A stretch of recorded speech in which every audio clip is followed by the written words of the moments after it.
خضران بنت عطا خلیفہ مہدی کی لونڈیوں میں سے ایک تھی۔ اس کا تعلق یمن سے تھا۔ یہ بہت عقل مند کنیز تھی۔ فقہی مسائل کے استنباط میں اسے دسترس حاصل تھی، کیونکہ امام اوزاعی سے اس نے فقہ کا علم حاصل کر رکھا تھا۔ اس کی ذہانت و فطانت کو دیکھ کر خلیفہ مہدی نے اسے آزاد کر کے اپنی زوجیت میں شامل کر لینا چاہا، مگر خضران نے اس سے کہا، آپ مجھ سے شادی نہ ہی کریں تو بہتر ہے، کیونکہ آپ کے لیے مجھ سے شادی کرنا جائز نہیں۔ خلیفہ کو اس کے جواب پر بڑا تعجب ہوا۔ ایک حاکم وقت ایک لونڈی کو پیغام نکاح دے اور وہ اس پر چوں چرا سے کام لے۔ خلیفہ مہدی نے خضران سے پوچھا، آخر تم میری بیوی کیوں نہیں بن سکتی، جبکہ تم پہلے سے ہی میری لونڈی ہو؟ خضران نے جواب دیا، آپ کے لیے مجھے کسی کی سوکن بنانا جائز نہیں۔ خلیفہ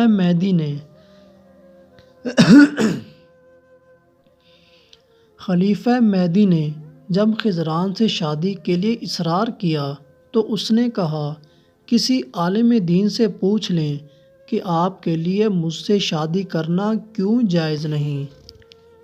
خلیفہ مہدی نے کہا، کیا تم سفیان ثوری کے فتوے سے راضی ہو؟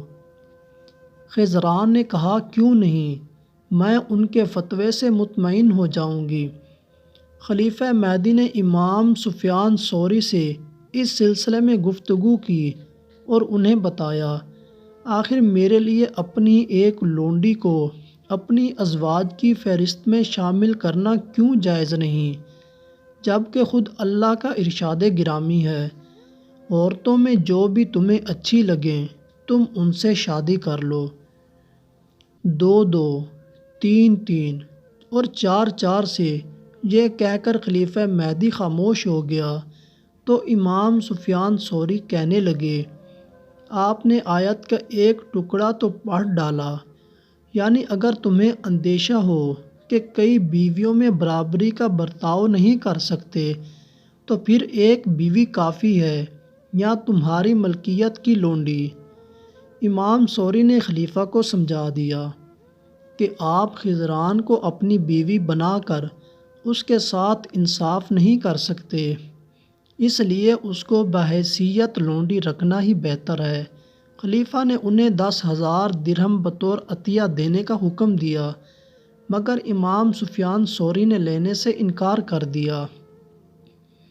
خضران کی فقاہت کو اچھی طرح ذہن نشین ہو گئی کہ وہ اگر خضران کو بیوی بنائے گا تو اس کے ساتھ پورا انصاف کرنا ہوگا، اس کے ساتھ دوسری بیویوں کی طرح یکساں سلوک کرنا ہوگا اور اسے تمام ازدواجی حقوق مہیا کرنا ہوں گے۔